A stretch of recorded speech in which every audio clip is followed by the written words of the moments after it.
Clip number 50، اس میں آپ سورہ بقرہ کی آیت نمبر 148 سے 150 کی تلاوت، ترجمہ اور تفسیر قرآن صراط الجنان سنیں گے۔ بسم اللہ الرحمن الرحیم۔ ترجمہ، اللہ کے نام سے شروع جو نہایت مہربان رحمت والا ہے۔ وَلِكُلٍّ وِجْهَةٌ هُوَ مُوَلِّيهَا فَاسْتَبِقُوا الْخَيْرَاتِ أَيْنَمَا تَكُونُوا يَأْتِ بِكُمُ اللَّهُ جَمِيعًا إِنَّ اللَّهَ عَلَى كُلِّ شَيْءٍ قَدِيرٌ۔ ترجمہ، اور ہر ایک کے لیے توجہ کی ایک سمت ہے، جس کی طرف وہ منہ کرتا ہے تو تم نیکیوں میں آگے نکل جاؤ۔ تم جہاں کہیں بھی ہوگے اللہ تعالیٰ تم سب کو اکٹھا کر لائے گا، بے شک اللہ ہر شے پر قدرت رکھنے والا ہے۔ وَلِكُلٍّ وِجْهَةٌ، اور ہر ایک کے لیے توجہ کی ایک سمت ہے۔ تفسیر صراط الجنان میں ہے، اس آیت میں تبدیلی قبلہ کی ایک اور حکمت بیان کی گئی ہے کہ ہر امت کے لیے قبلہ مقرر کیا گیا، تو جب امت محمدیہ ایک امت ہے اور سب سے افضل امت ہے تو ان کے لیے خصوصی امتیاز کے لیے ان کا قبلہ دوسروں سے جدا گانا بنایا گیا، اور اس میں خصوصیت یہ ہے کہ ان کا یہ قبلہ ہمیشہ کے لیے رہے گا، کبھی تبدیل نہ ہوگا۔ فاستبقوا الخیرات، تو نیکیوں میں آگے نکل جاؤ۔ تفسیر صراط الجنان میں ہے، یعنی قبلے کا موضوع طے ہو گیا، لہذا آپ صرف اسی بحث میں نہ رہو بلکہ اللہ تعالیٰ کی عبادت و اطاعت اور دین کے کاموں میں ایک دوسرے سے سبقت لے جانے کی کوشش کرو۔ اینما تکونوا، تم جہاں کہیں بھی ہوگے، یعنی اے مسلمانوں اور اہل کتاب، تم جہاں کہیں بھی ہوگے، قیامت کے دن اللہ تعالیٰ تم سب کو اکٹھا کر لائے گا، اور وہ اطاعت گزار بندوں کو ثواب دے گا اور نافرمانوں کو عذاب میں مبتلا کر دے گا۔ بے شک اللہ تعالیٰ ہر شے پر قدرت رکھنے والا ہے، تو وہ مخلوق کو مرنے کے بعد دوبارہ زندہ کرنے، اطاعت گزاروں کو ثواب دینے اور سزا کے مستحق افراد کو عذاب دینے پر بھی قادر ہے۔ وَمِنْ حَيْثُ خَرَجْتَ فَوَلِّ وَجْهَكَ شَطْرَ الْمَسْجِدِ الْحَرَامِ وَإِنَّهُ لَلْحَقُّ مِنْ رَبِّكَ وَمَا اللَّهُ بِغَافِلٍ عَمَّا تَعْمَلُونَ۔ ترجمہ، ارے حبیب تم جہاں سے آؤ اپنا منہ مسجد حرام کی طرف کرو، اور بے شک یہ یقیناً تمہارے رب کی طرف سے حق ہے اور اللہ تمہارے کاموں سے غافل نہیں۔ وَمِنْ حَيْثُ خَرَجْتَ، اور تم جہاں سے آؤ۔ تفسیر صراط الجنان میں ہے، یعنی اے حبیب صلی اللہ تعالی علیہ وآلہ وسلم، آپ خواہ کسی شہر سے سفر کے لیے نکلیں، بہرحال نماز میں اپنا منہ مسجد حرام یعنی کعبے کی طرف کریں، کیونکہ جس طرح حالت اقامت میں کعبہ کی طرف منہ کرنے کا حکم ہے، اسی طرح سفر میں بھی یہی حکم ہے، اور بے شک کعبہ کو قبلہ بنایا جانا ضرور آپ کے رب کی طرف سے حق اور حکمت کے عین موافق ہے، اور اے مسلمانوں اللہ تعالیٰ تمہارے اعمال سے غافل نہیں، اس لیے وہ تمہیں اس عمل کی بہترین جزا دے گا۔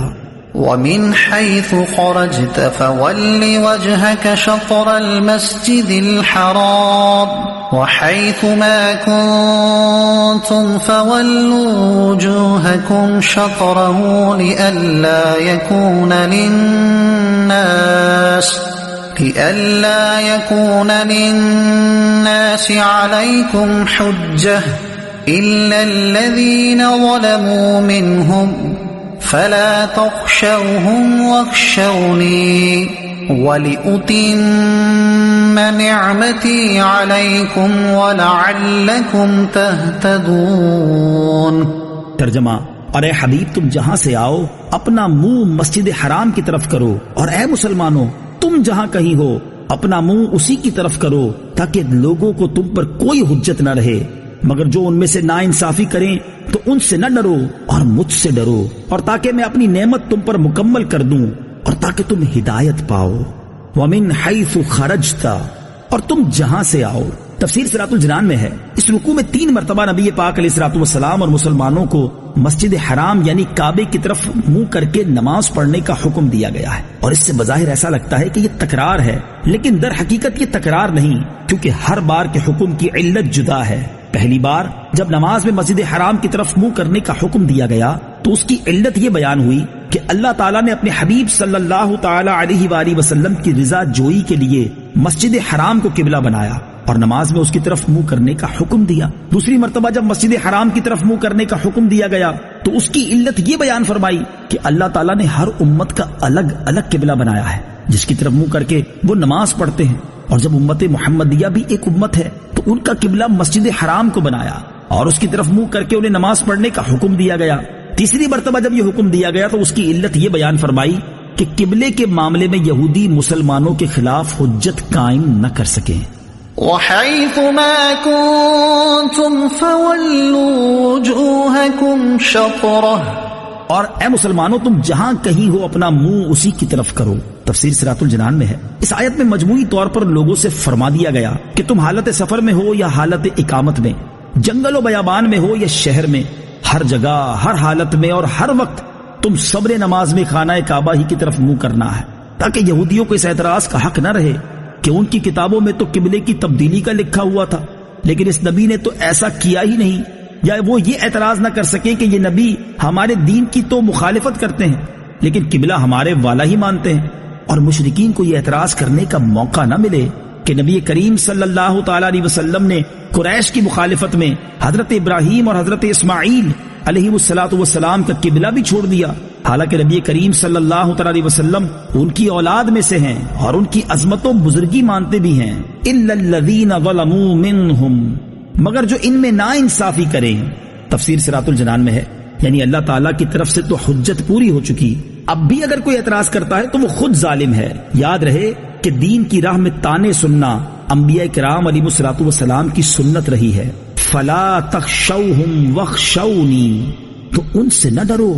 اور مجھ سے ڈرو. تفسیر صراط الجنان میں ہے اس آیت میں مسلمانوں کو حکم دیا جا رہا ہے کہ تم کعبے کی طرف منہ کر کے نماز پڑھنے کی وجہ سے کفار کی طرف سے ہونے والے اعتراضات سے نہ ڈرو، ان کے تانے تمہیں کوئی نقصان نہیں پہنچا سکتے، اور تم میرے حکم کو پورا کرنے کے معاملے میں مجھ سے ڈرو اور میرے حکم کی مخالفت نہ کرو، بے شک میں تمہارا مددگار ہوں. وَلِأُتِمَّ نِعْمَتِي عَلَيْكُمْ، اور تاکہ میں تم پر اپنی نعمت پوری کروں. تفسیر صراط الجنان میں ہے اس آیت کا خلاصہ یہ ہے کہ اے مسلمانوں، جس طرح اللہ تعالیٰ نے اپنے حبیب صلی اللہ تعالی علیہ وآلہ وسلم کو تمہارا رسول بنایا جو کہ تمہارے سامنے حق کی طرف ہدایت دینے والی آیت تلاوت فرماتے ہیں، رشد و ہدایت کے راستے کی طرف رہنمائی کرتے ہیں، اللہ تعالیٰ کی وحدانیت اور اس کی عظیم قدرت پر قطعی دلائل قائم کرتے ہیں، تمہیں بت پرستی کی نجاست سے پاک کرتے ہیں اور تمہیں وہ چیز سکھاتے ہیں جن سے تم اپنے نفسوں کو پہچان سکو اور ان کا تزکیہ کر سکو. اسی طرح مستقل طور پر تمہارے لیے بیت اللہ کو قبلہ بنا دیا تاکہ اللہ تعالیٰ تم پر اپنی نعمت پوری کرے. گویا جیسے مسلمانوں کا نبی جدا گانا تھا ایسے ہی ان کا قبلہ بھی جدا گانا ہو گیا.